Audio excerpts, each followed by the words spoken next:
mi propia madre. Me abandonó en el aeropuerto con solo 15 años.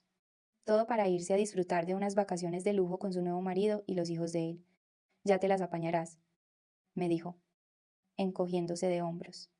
Y me las apañé. Llamé a mi padre, ese hombre del que no sabía nada, y apareció en un jet privado. Cuando ella volvió, mi habitación estaba vacía y sobre la mesa. Le esperaba una notificación judicial que le arruinaría la vida. Las 5 horas antes de llegar a la Terminal 4 del JFK no fueron un viaje familiar, fueron un turno sin paga. Mientras Ashley y Jacob se quejaban del espacio para las piernas en el asiento trasero del Escalade, era yo quien cargaba 6 maletas en el maletero, mientras mi madre, Michelle, se retocaba el maquillaje en el espejo. Era yo quien comprobaba que todos tuvieran el pasaporte. No era nada nuevo, era un martes cualquiera. En nuestra casa había 2 clases de ciudadanos, los de oro, los que existían para ser admirados, y el servicio, que existía para ser invisible. Yo era el servicio. Llegamos al aeropuerto y la función comenzó. Robert, mi padrastro, le dio 40 euros al mozo para que se llevara 3 maletas, dejándome a mí con las otras 3. Date prisa. Sage. Me espetó, mirando su reloj de oro. Tenemos acceso a la sala VIP y quiero tomar algo antes de embarcar. Luchaba con el peso, arrastrando una maleta que pesaba más que yo, mientras Ashley caminaba por delante, absorta en su móvil, quejándose de que el aire del aeropuerto olía a pobre. Llegamos al mostrador de facturación. Robert entregó 5 pasaportes. Michelle, Robert, Ashley, Jacob y yo, o eso creía. La gente los tomó. Tecleó un instante y frunció el ceño. Lo siento, señor, dijo. Solo me aparecen 4 reservas para el vuelo a las Maldivas. Sentí un vacío en el estómago. Miré a mi madre. No parecía sorprendida, parecía molesta. Como una directora de cine, a la que un extra torpe le interrumpe la escena. Me apartó a un lado, sus uñas perfectas clavándose en mi brazo. ¿Escucharás? Sage, dijo, bajando la voz a ese susurro que usaba cuando quería ser cruel sin que nadie la oyera. Tuvimos que elegir a... La primera clase no era negociable para la imagen de Robert y, francamente, tú no encajas en la estética de este viaje. Eres taciturna. Eres difícil.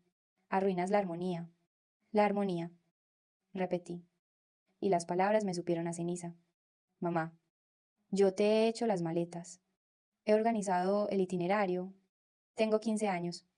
Y ya eres mayorcita para aprender a ser independiente, replicó, alisándose la blusa de seda. Tómalo como una lección, Bono.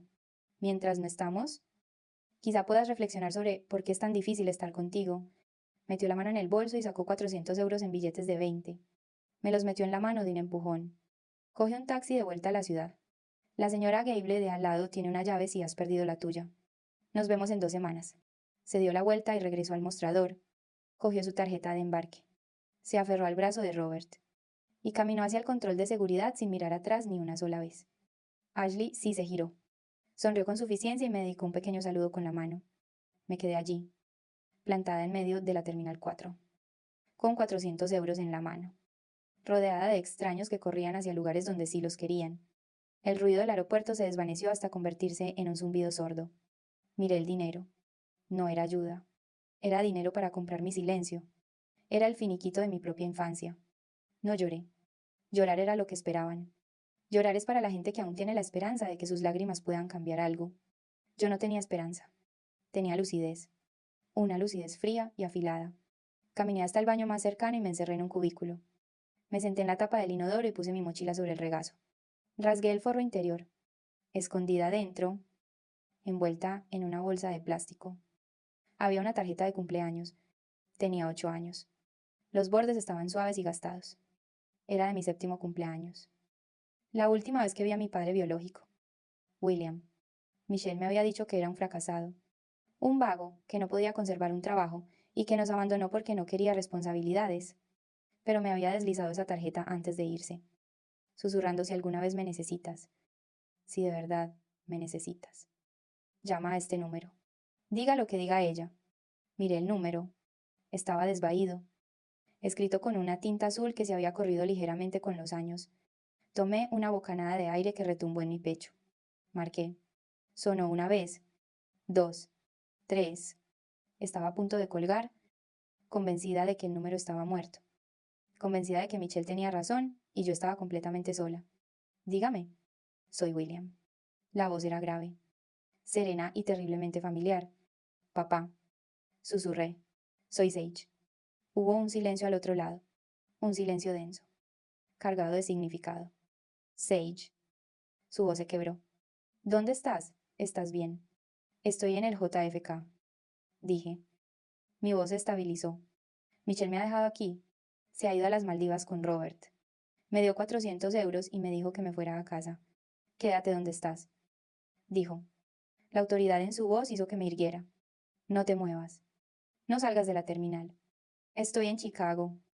Pero llego en 2 horas. No puedes llegar en 2 horas, dije. El vuelo es B.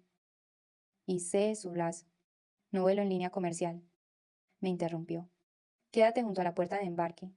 Voy a por ti. Colgó. Me quedé mirando el teléfono. No volaba en línea comercial. El padre que Michelle describía no podía permitirse ni un billete de autobús, y mucho menos un avión que no seguía horarios fijos. 2 horas después, estaba sentada cerca de la ventana, viendo maniobrar a los aviones. Un guardia de seguridad se me acercó. «Señorita Sage», preguntó. Me tensé, preparada para que me echaran por merodear. «Por favor, acompáñeme. Su transporte está llegando a la terminal privada».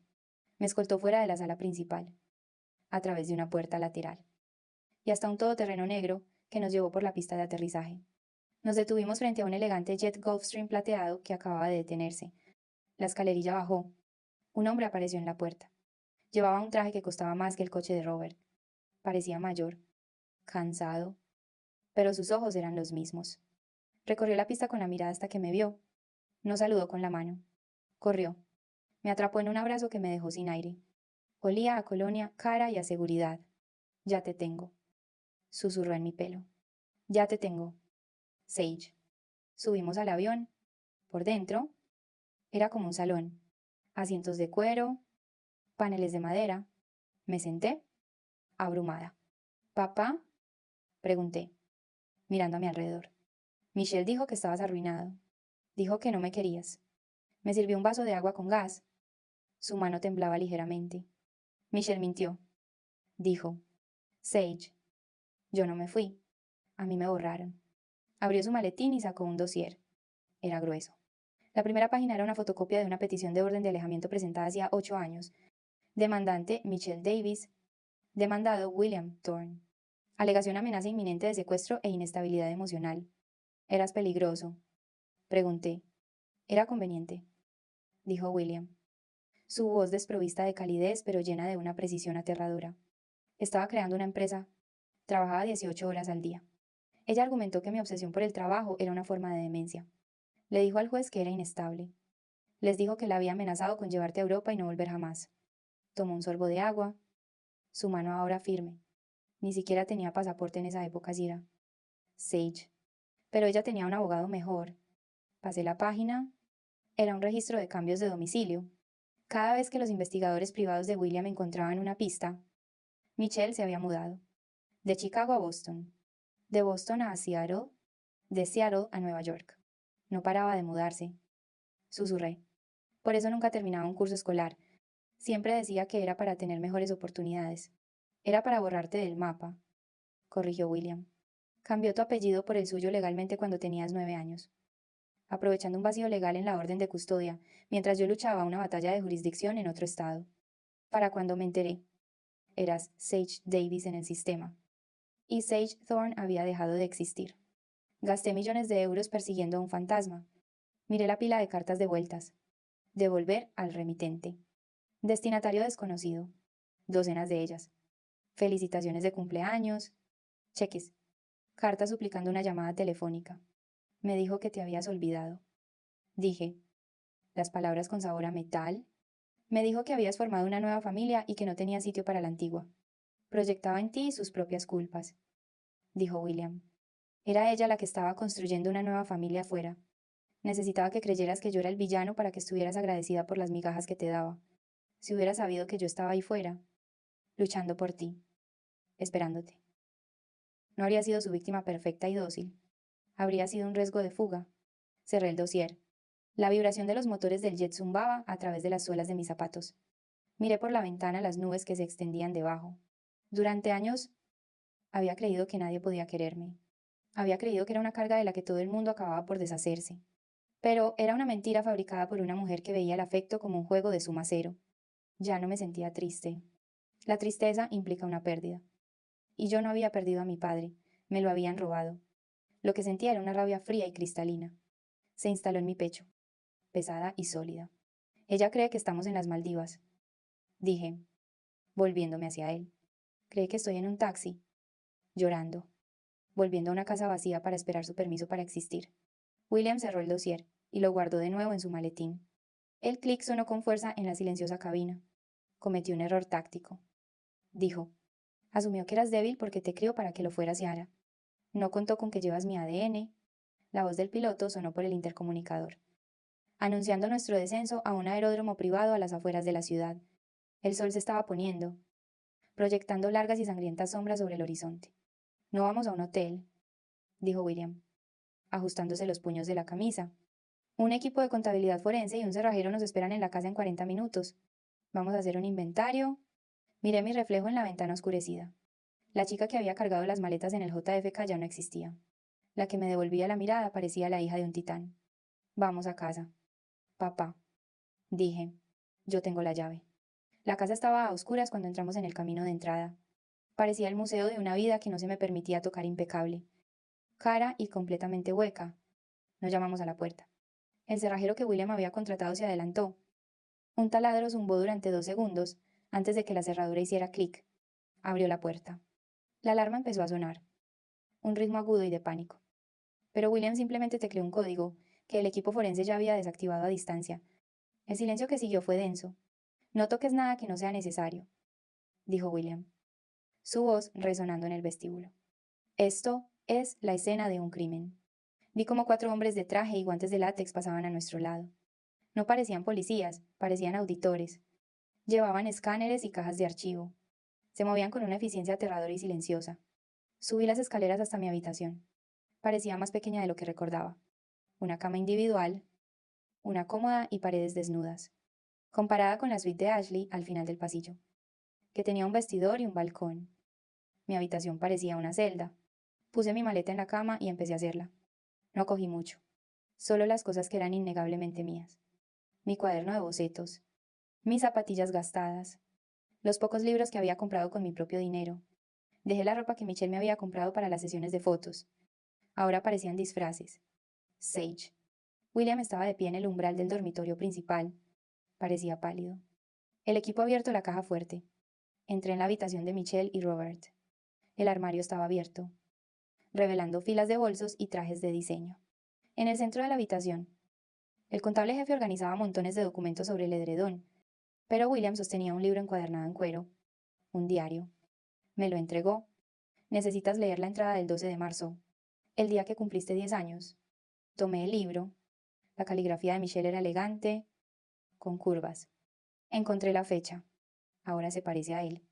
Me da asco. Cada vez que entra en una habitación, veo la pintura desconchada de aquel apartamento en la calle Cuarta. Veo la lucha. Veo el fracaso. ¿Por qué no puede simplemente desaparecer? Es el fantasma viviente de una vida que yo enterré. Ashley y Jacob son mi futuro. Sage es solo la deuda que nunca podré pagar. Cerré el libro. El aire de la habitación se sentía enrarecido. Durante años, pensé que me odiaba porque era desordenada, o ruidosa, o torpe. Pensé que si me portaba mejor, si era más silenciosa. Me querría, pero no se trataba de lo que yo hacía, se trataba de quién era yo. Yo era un espejo. Me odiaba porque reflejaba lo único que su dinero no podía borrar su pasado. No me abandonó porque no encajara en la estética. Me abandonó porque no soportaba mirar su propia historia. Señor Thorne. El contable se aclaró la garganta. Sostenía una hoja de cálculo.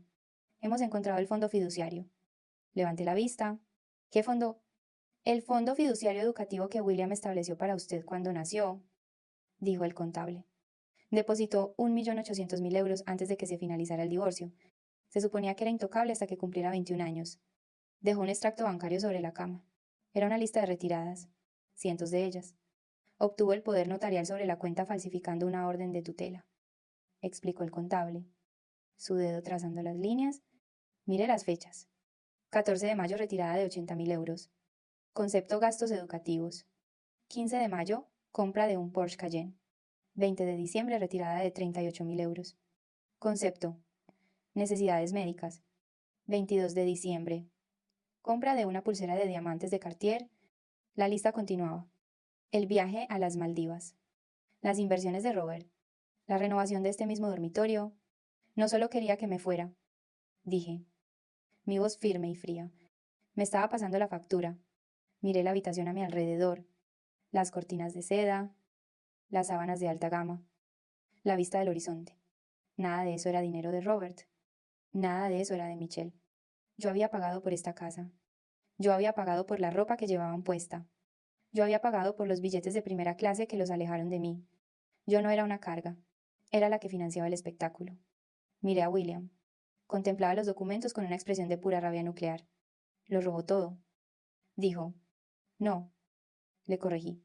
Cogí el diario y los extractos bancarios. Lo tomó prestado. Y ahora vengo a cobrar la deuda. Las 2 semanas pasaron en un torbellino de horas facturables y victorias silenciosas. William no solo contrató a un abogado, contrató a un batallón. Pasamos días en salas de conferencias, diseccionando la anatomía de la codicia de mi madre.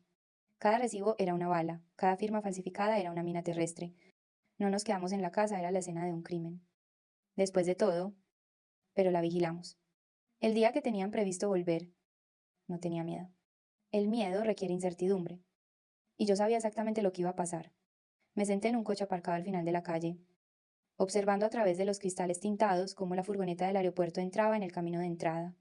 Parecían una caricatura de familia feliz. Michelle estaba bronceada, con un vestido de lino blanco que probablemente costaba más que todo mi armario. Robert se reía, dándole una palmada en la espalda a Jacob. Ashley ya estaba enviando mensajes, probablemente quejándose del jet lag. Arrastraron su equipaje hasta la puerta principal. Vi a Michelle fruncir el ceño. Mirando su reloj, esperaba que la puerta estuviera abierta. Esperaba que yo estuviera allí, lista para descargar las maletas y escucharla quejarse de la humedad de las Maldivas. Introdujo el código. La puerta se abrió. Entraron en fila, trayendo consigo su ruido y su derecho a todo. No podía oírlos, pero me sabía el guión de memoria. Sage. Coge las maletas. Sage. La casa está helada. Sube la calefacción. Sage. ¿Por qué no está lista la cena? Luego, el silencio. La constatación de que el eco en el vestíbulo era un poco demasiado fuerte. Los imaginé subiendo las escaleras. Michelle abriendo la puerta de mi habitación, lista para regañarme por ser una vaga. Y encontrando... nada. Ni cama. Ni ropa. Ni rastro de que yo hubiera existido en su mundo. Solo 4 paredes y las siluetas de polvo de unos muebles que ella no había pagado. Bajarían corriendo entonces. El pánico empezaría a apoderarse de ellos. No porque me echaran de menos, sino porque habían perdido su saco de boxeo. Se dirigirían a la cocina, el corazón de la casa, el lugar donde solían reinar. Y allí, en el centro de la isla de mármol, estaba lo único que había dejado atrás. Un único y grueso sobre. No era una nota de suicidio. No era una carta lacrimógena preguntando por qué. Era un grueso paquete de documentos legales, con el sello de la Fiscalía del Distrito y del bufete de William. El documento de encima no era una demanda, era una notificación de congelación de activos. Detallaba, en cifras frías y duras, el robo del fondo fiduciario. Pero el párrafo que destrozaría a Michelle no era sobre el dinero, era sobre la casa. Notificación de incautación. Esta propiedad fue adquirida y mantenida con fondos malversados del Fondo Fiduciario Educativo William Thorne. Al ser considerados estos fondos como producto de una actividad delictiva, esta propiedad queda designada como prueba y sujeta a decomiso inmediato. Están ustedes en una propiedad considerada como prueba federal. Explicaba el mecanismo de su destrucción a la perfección. No solo habían robado dinero, habían vivido dentro del propio robo. Cada ladrillo, cada viga, cada cortina de seda fue comprada con el futuro que me robaron. Y como habían usado fondos ilícitos para pagar la hipoteca, la casa no les pertenecía. Pertenecía al fondo de restitución. Observé desde el coche cómo las luces de la casa parpadeaban. Imaginé a Michelle leyendo las palabras. Imaginé la sangre drenando de su rostro bronceado al darse cuenta de que los años de pobreza de los que tanto se esforzó por escapar no solo habían vuelto, habían venido a cobrar intereses. De repente, la puerta principal se abrió de golpe. Robert salió tropezando, con el teléfono en la oreja, con aspecto frenético. Estaba llamando a sus banqueros. Estaba a punto de descubrir que sus cuentas estaban congeladas, sus tarjetas de crédito anuladas y sus inversiones siendo diseccionadas por Hacienda. Michelle lo siguió. Parecía fuera de sí. Le gritaba algo, señalando la casa, el coche, el cielo. Miró a su alrededor, a la calle, con los ojos desorbitados y aterrorizados. Buscaba a alguien a quien culpar.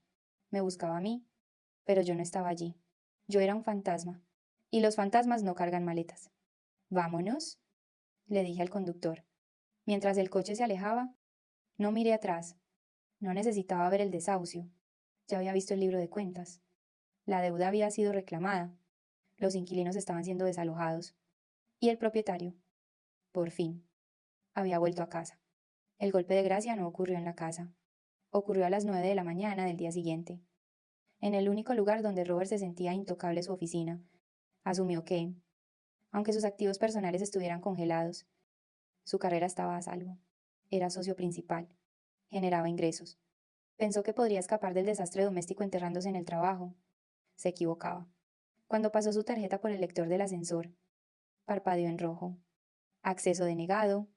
El guardia de seguridad del mostrador. Un hombre al que Robert había ignorado durante 5 años.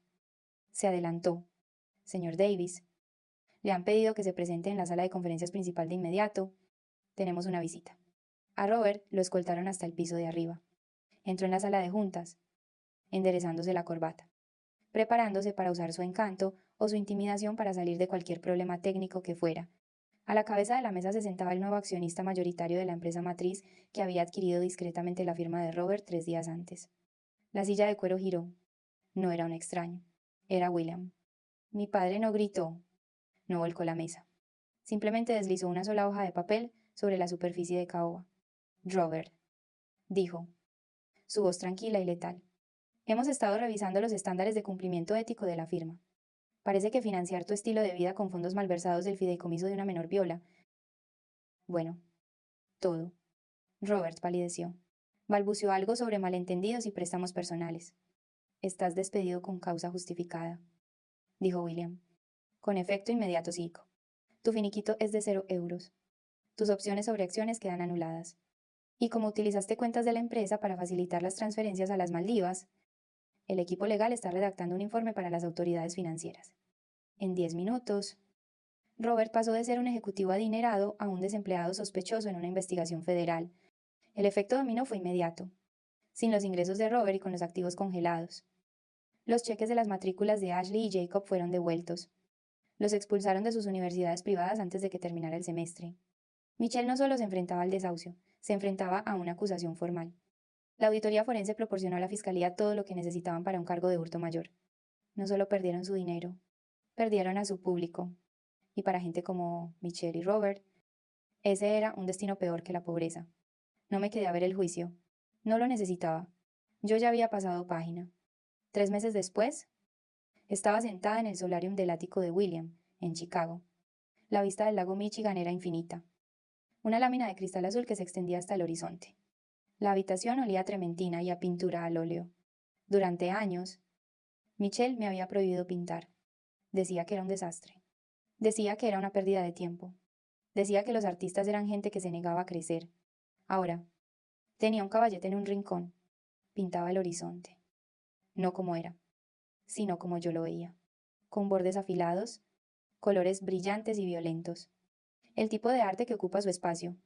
William entró, trayendo 2 tazas de café. Dejó una en la mesita auxiliar, con cuidado de no mover mis pinceles.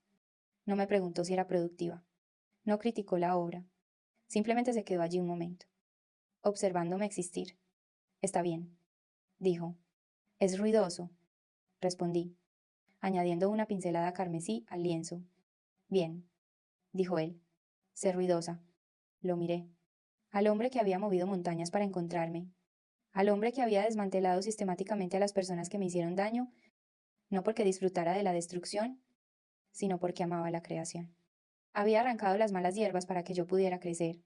Entonces me di cuenta de que la familia no tiene que ver con la sangre, ni con la obligación, ni con quien sale en la foto de Navidad. La familia es la gente que se niega a dejarte atrás. La familia es la gente que te ve de pie junto a la puerta de embarque con tu equipaje y dice, voy a por ti. Dejé el pincel. Había terminado con el pasado. El lienzo estaba lleno. Aprendí que a veces tienes que dejar que tu vieja vida arda para construir una nueva. No estamos definidos por las personas que nos desecharon.